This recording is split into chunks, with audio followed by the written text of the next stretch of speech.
by Jonathan Chown, Director at Skanska Facilities Service.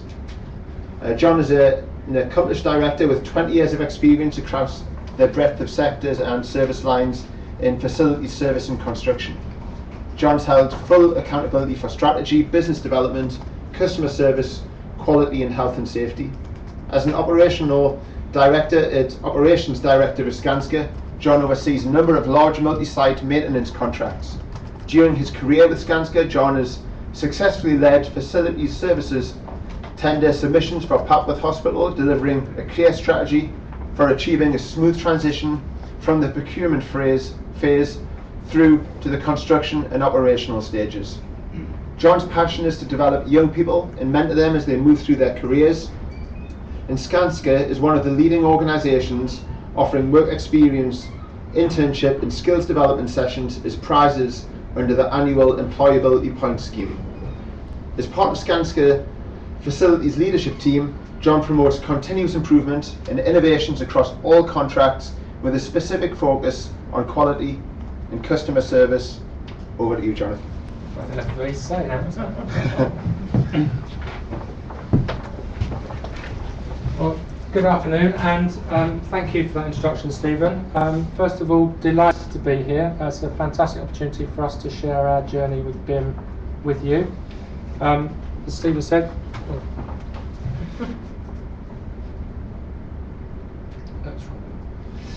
this is me. 20 years experience in FM. Prior to that I was in construction, so I have a little bit of experience around the transition between construction to FM. I do have a bit of a confession to make when it comes to technology, and I'm a bit daunted by today because I know when people start to talk about BIM they want to dive into IT and technology, and I'm a bit of a Luddite when it comes to technology and IT, so I'm not going to talk to you about technology. But what I will talk to you about is the thought process that we as an FM provider have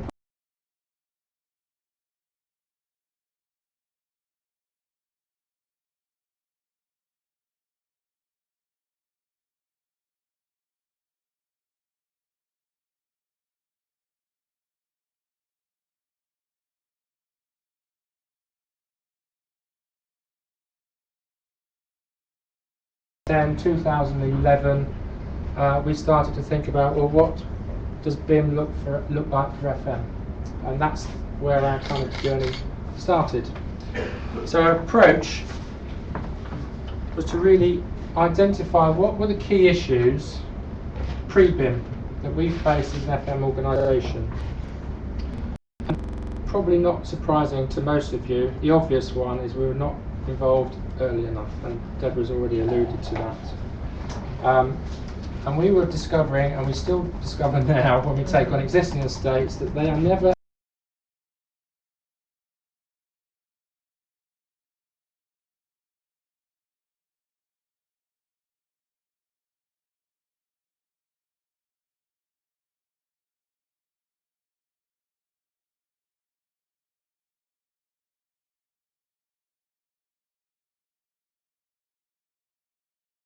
recognised that we weren't very good at keeping data ourselves in terms of when we operate things. So we wanted to try and tie in both the poor quality of data at handover with the poor quality of data that we were also generating ourselves.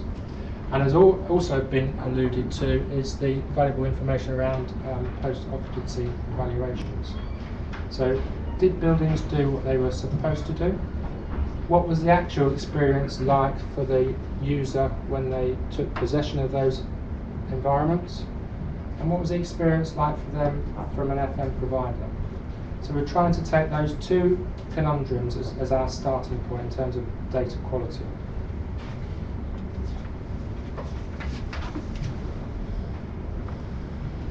So having established that the main issue really is data quality, that became our starting point.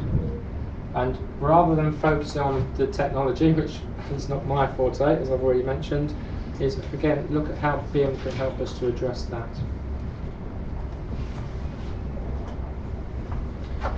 So we have an opportunity there. We can focus on the quality of data, not the technology.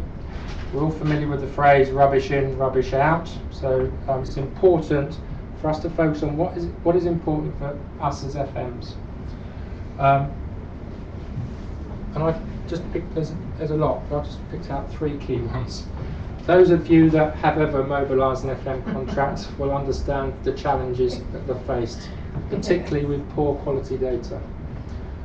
Invariably, you get handed a building, there's no asset register, nobody knows where anything is, they're non-compliant, you can't even begin to get them compliant because you don't know where the fire dampers are, for example.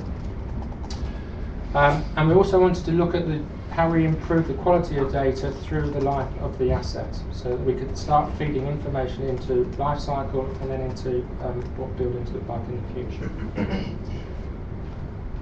So the key message here, of course, is get the data right first and then look at the technology.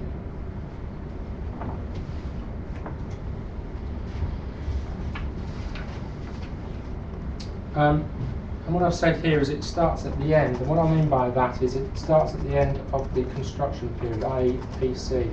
So we focused on what information we needed at handover and make sure that that was articulated well and communicated well to the design and build teams.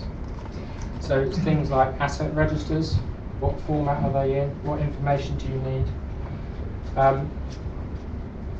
how we code assets and how we uniquely identify assets.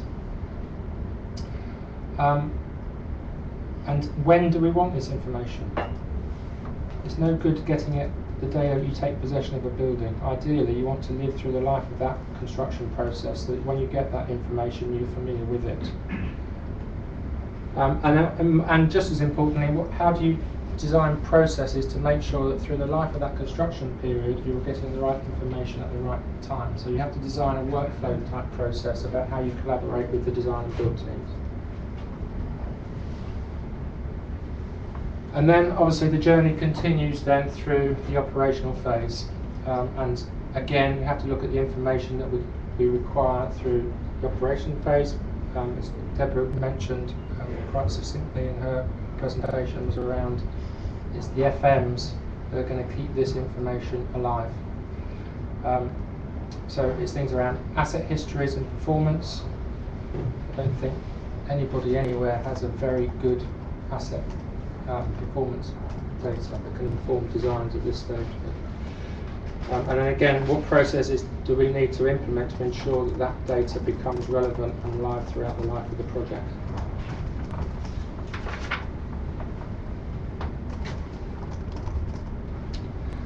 Well,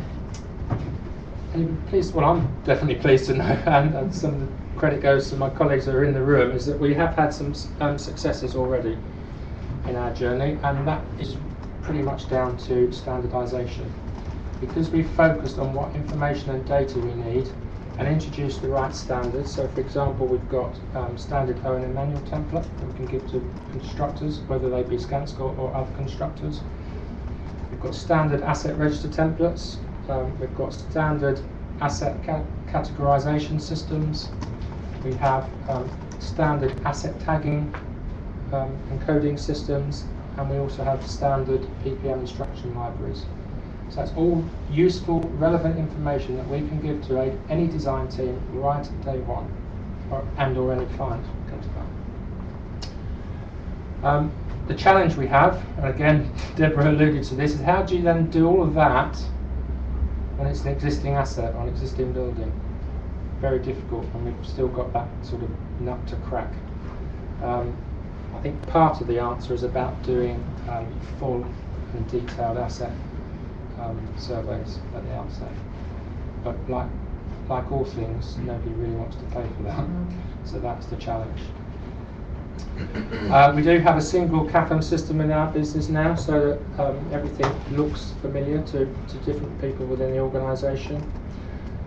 We've got excellent collaboration across our operating units within Skanska. BIM in Skanska is big. It's mandated from main board in Sweden that all of our projects will be BIM. So we don't need any legislation, 2016 legislation, because it's mandated from our group So message here again, BIM is big in Skanska. It's helped us with our mobilisation, particularly on projects like PFI projects where we are the design and build contractor and then become the FM contractor, because we get that collaboration throughout the construction cycle. And we're also now able to configure our systems in-house, which is obviously key. We're not relying on third-party consultants who come up with a different answer every time you want them to configure something.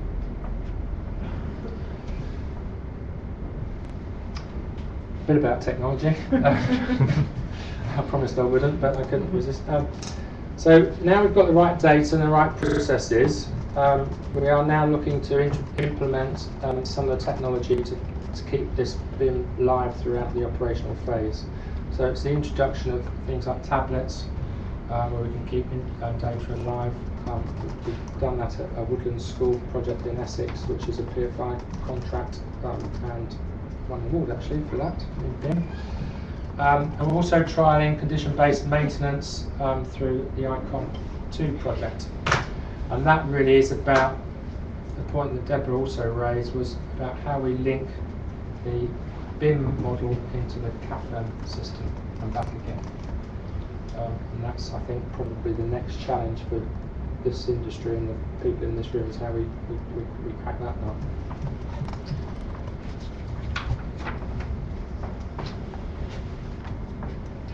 So just some key thoughts and messages really. So this is not just about buildings and IT. The key message really is that the key word in BIM is information. It's about the right information at the right time at the right place, and how you keep that information valid and live throughout the building asset cycle. You can have the best technology in the world, but if you haven't got the right information, it's a complete waste of money.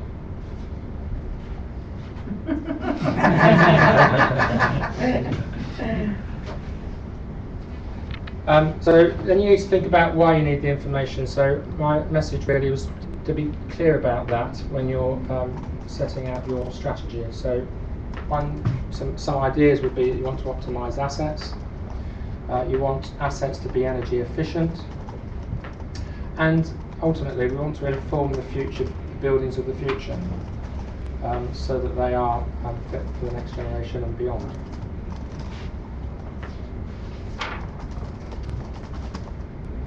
Then standardised processes. It's very important that you're able to compare apples with apples.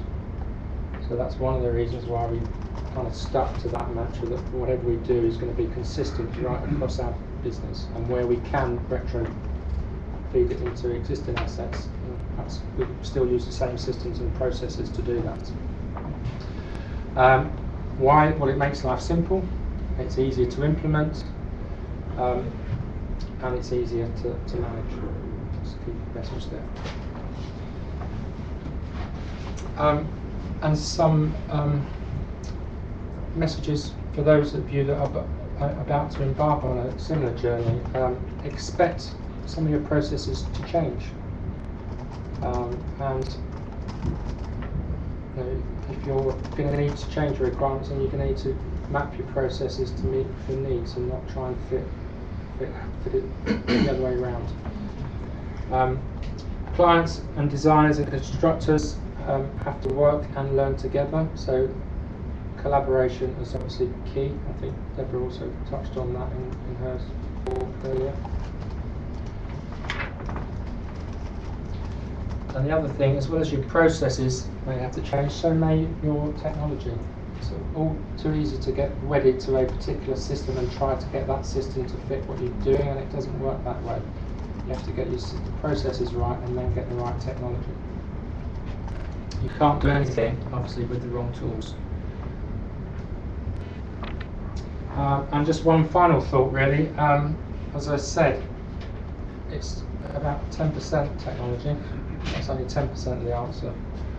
20% is around the process, but the main part is around the people and the change piece. You need the collaboration, you need we're fortunate in Skanska that we've got this mandated from above, so it helps the culture within the organisation. But you've got to get that collaborative culture right, and as I said, BIM is big in Skanska.